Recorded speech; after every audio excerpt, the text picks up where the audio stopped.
You're about to experience a message from here at South Lake Church where we engage, grow, and share. So make sure to subscribe below and keep watching together as we engage, grow, share Jesus in our community relationships.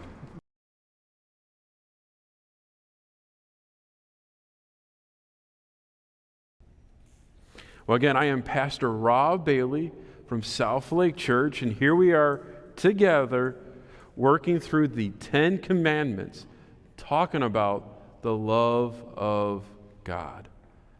And today we're going to be talking about what's known as the 8th Commandment, especially for us as Lutherans, because we've worked through how the numbers are slightly different depending on which Christian background you are. The 8th Commandment. Thou shalt not give false testimony against your neighbor. I've been thinking about this week, dealing with this week, and I feel like, if anything, this is one of those ones I've been breaking regularly and a whole life career at it. But when we talk about false testimony, what comes to mind when you hear the words give a false testimony? Lie. What setting? Courtroom. Simon, this is a sermon for you today. Miss Pamela, just go like this. I'm going to go all over Mr. Simon today. Courtroom. See, we're talking about a commandment given to a group of people by Moses with God that are about to start a whole nation.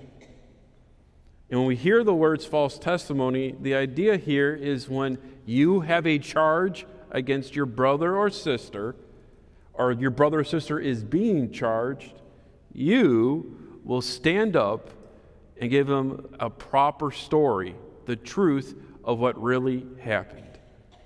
You will not lie about them, you will not gossip, you will not do those things. Because think about that.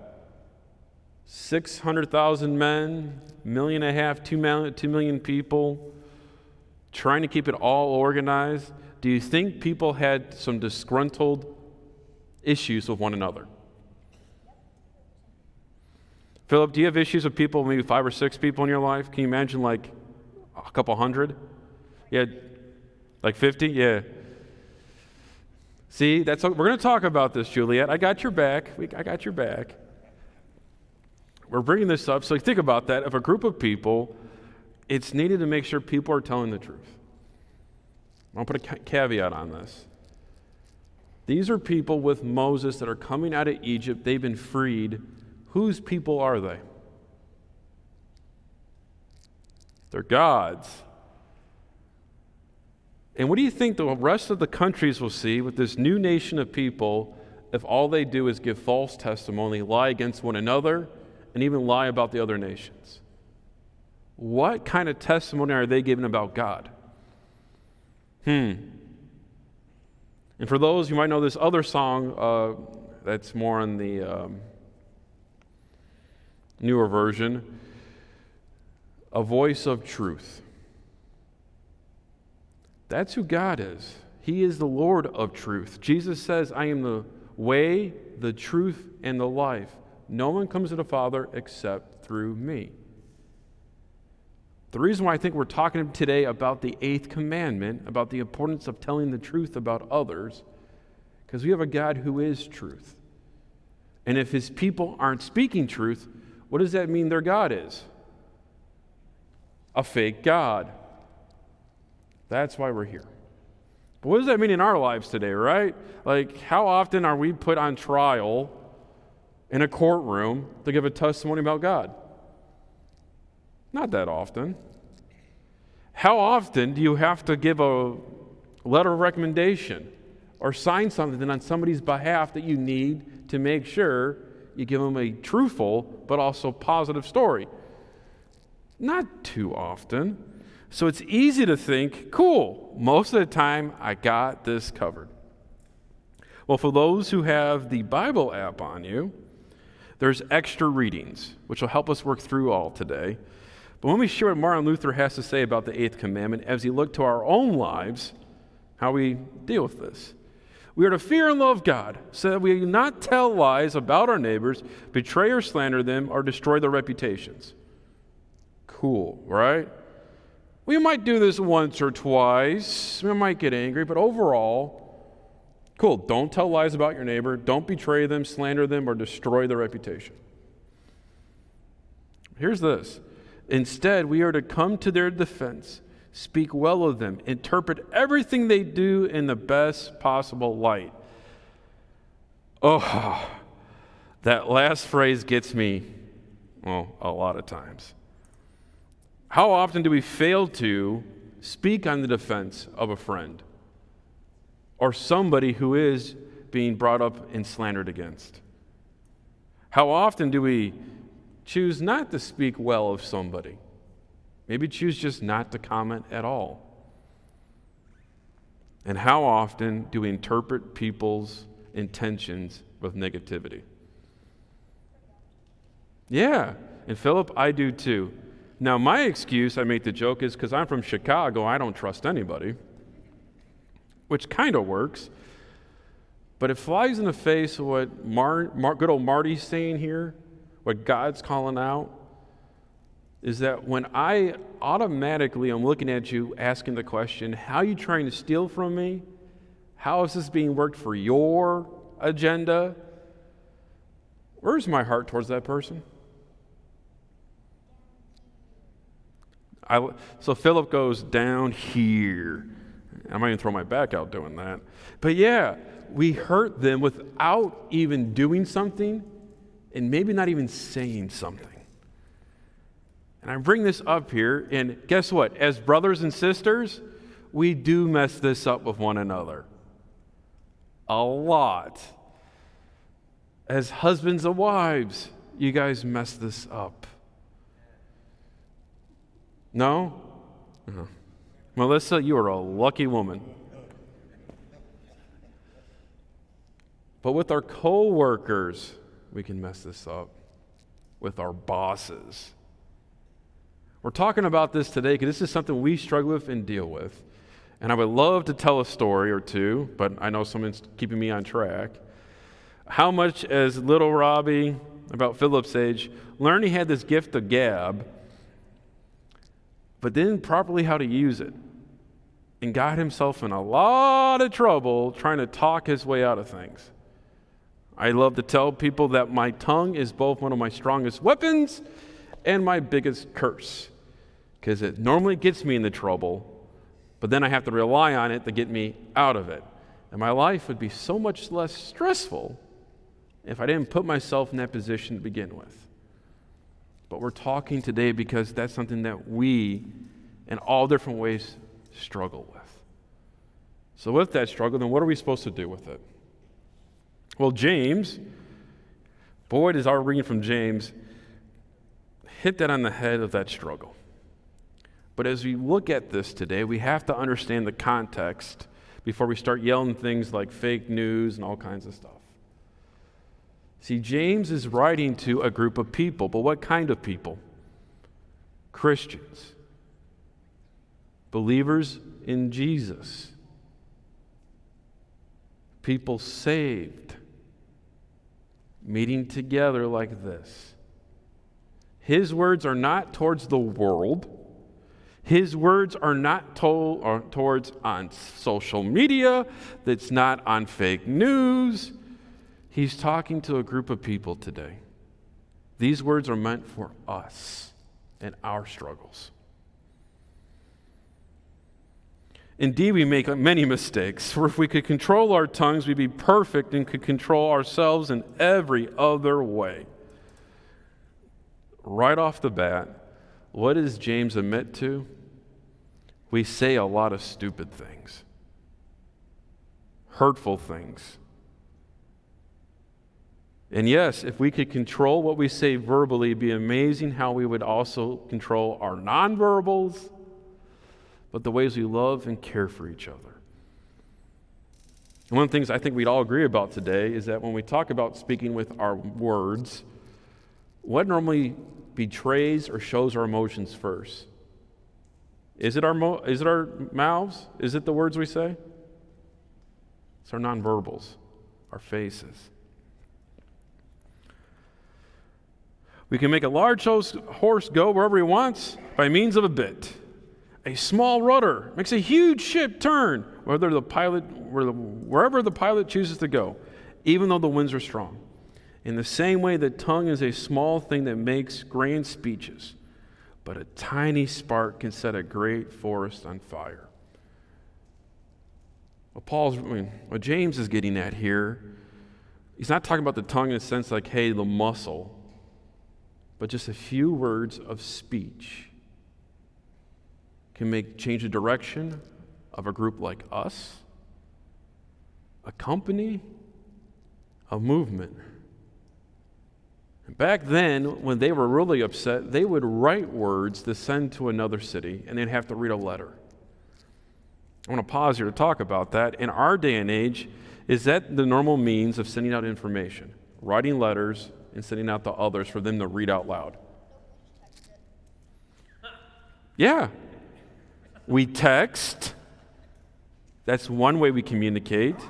For many of us, if you really want news, go to Twitter.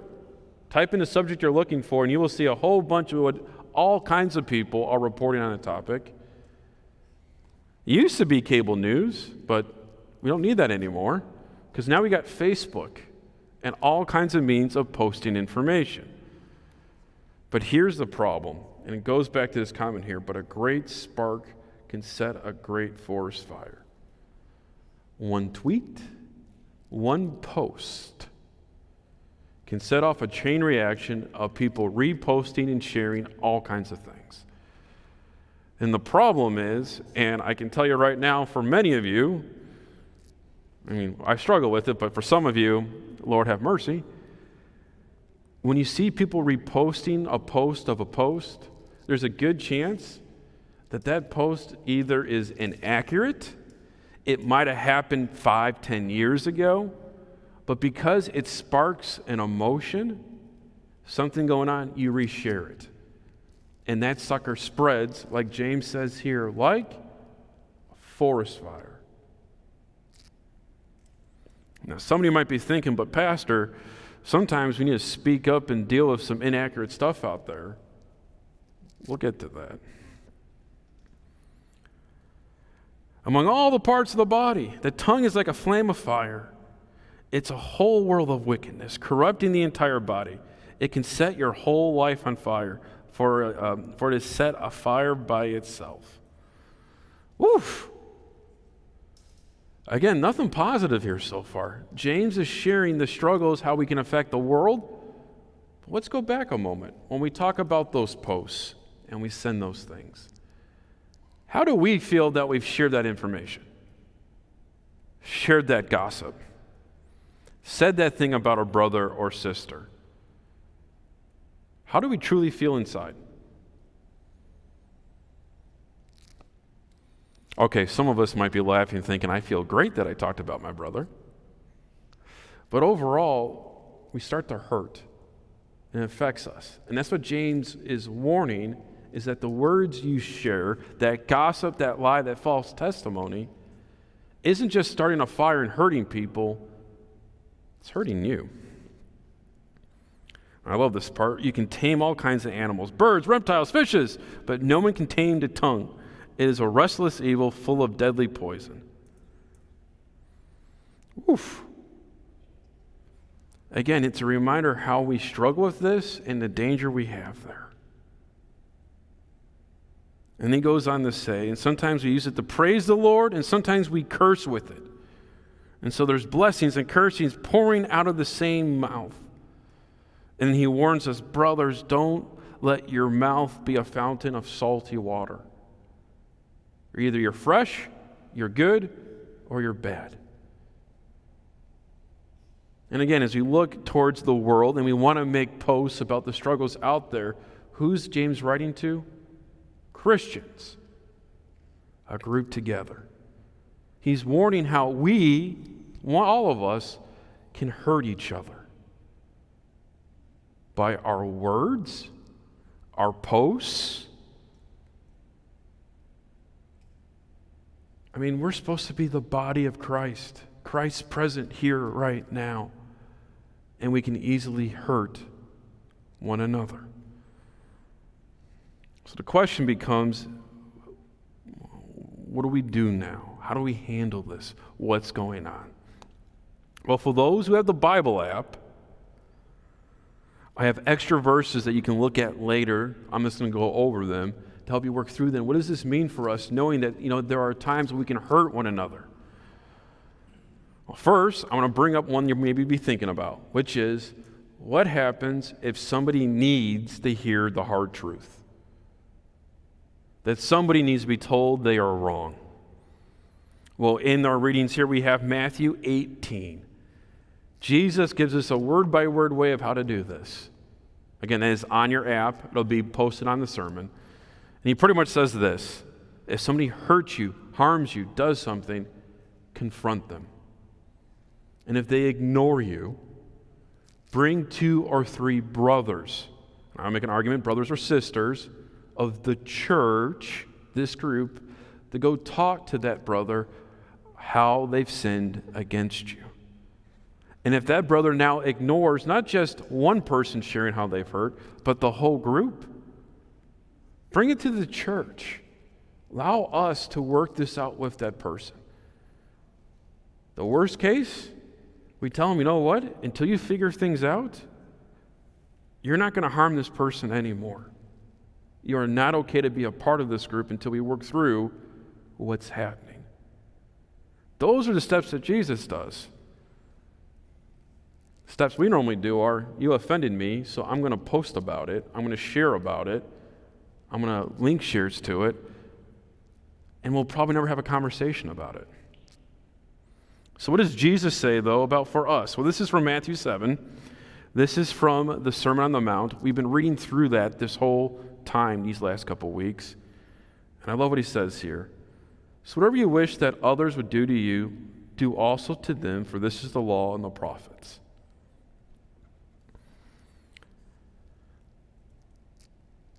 So we're supposed to lift each other up, help one another. I asked you, or I brought this up, talking about Moses, how, if they're God's people and they're lying and manipulating and hurting others, what does it say about their God? I want to go back to Jesus' words here. So whatever you wish that others would do to you, also do to them, for this is the law and the prophets. Do we speak about God in the way that we want him to treat us? No. We try. There are times when we want to. I bring this up to make a point that even how we act towards God, it can be hurtful and harmful. To the point that, guess what we're supposed to go to? What's the result of that? Being separated from him. What do we call that place? Hell. So whatever you wish that others would do to you, do also to them. But here's the thing. God treats you the way that he wants to be treated. He loves you. He wants a relationship with you, to build you up and be with you. Like I shared earlier, God is not just about talk and just telling you these things. He came down to be with you. Came down to live with our problems, our struggles, those words that we've said to one another. He took that on. He gave his life for you. He treats you the way he wants to be treated. He'll go on to say that the gate is narrow, but the way to hell is open, it's wide. Why? Because he is the way, the truth, and the life. He is the way to do all these things. Now, do we struggle with that? Oh, yeah. Are we, even now, like James talking to Christians, are we going to mess up and still hurt people when we talk with them or with them? Oh, yeah, thank you, Alex. Yes, many a times. And Philip, there's times, being that brother to your sister, you're still going to say some things to her. But it happens. But I'm here to share with you, but you have a God who still loved you and said, you know what? I'm still going to talk good about you, Philip. because you are my child. Simon, you are God's child. Thank God. But the point is, he loved you and is with you. So even though when we say things, post things, do all these dumb things, he makes a point, you know what? You are still my child and I love you. So with that then, what do? Let's go back to Marty's words. We should fear and love God so that we should not tell lies about our neighbors, betray or slander them, and destroy their reputations. So those are the don't do's, the shall nots. But instead we are to come to their defense, speak well of them, interpret everything they do in the best possible light. So that's my encouragement for you. For God who loved you so much to put his love upon you with his Son, to call you his, encourage one another. Ask how somebody's doing. If you hear how things have been, share with them. Tell them that you're excited to be with them, to know that they are not alone on their journey. Defend them. You might hear somebody say something negative. You might hear things going on, but you know what? Be the person not just to be like, I'm going to keep my mouth shut. Let me tell you about my brother and my sister. There might be a time when you might not be able to say something, but still being there to let them know that they are your brother or sister, part of this group together. You're there to defend them, to love them. And here's the one that I struggle with most of this whole thing. Interpret everything they do in the best possible light. I know that in my light, I have messed things up and hurt. Yet I have a Lord who says, you know what? I still love you. So this week, I'm going to do my best and work through this, keeping those good intentions of others. Not because I need to do this, not because that makes God happy, but because I know that helps me love a person when I have that mindset and that care for them. South Lake, we engage, grow, and share Jesus together. Growing is something that we do together. This is not a journey meant to do this by yourself. And how we grow as South Lake, we encourage each other. We're there to support each other, defend each other, and help us through those stages. Even when your sister's giggling and laughing at you sometimes in life. Like I said, Philip, I know how that goes. We're there for one another. This is why we, South Lake, are here together. And I am excited that we can support each other and grateful that I get to be a part of your life and support you as we do this together. Amen. Thank you so much for taking time to experience a message here at South Lake. If you have time, make sure to subscribe right over here, but also check out other videos that are down right over here. Again, the Lord bless you this week, and thank you for checking out South Lake Church, where we engage, grow, and share.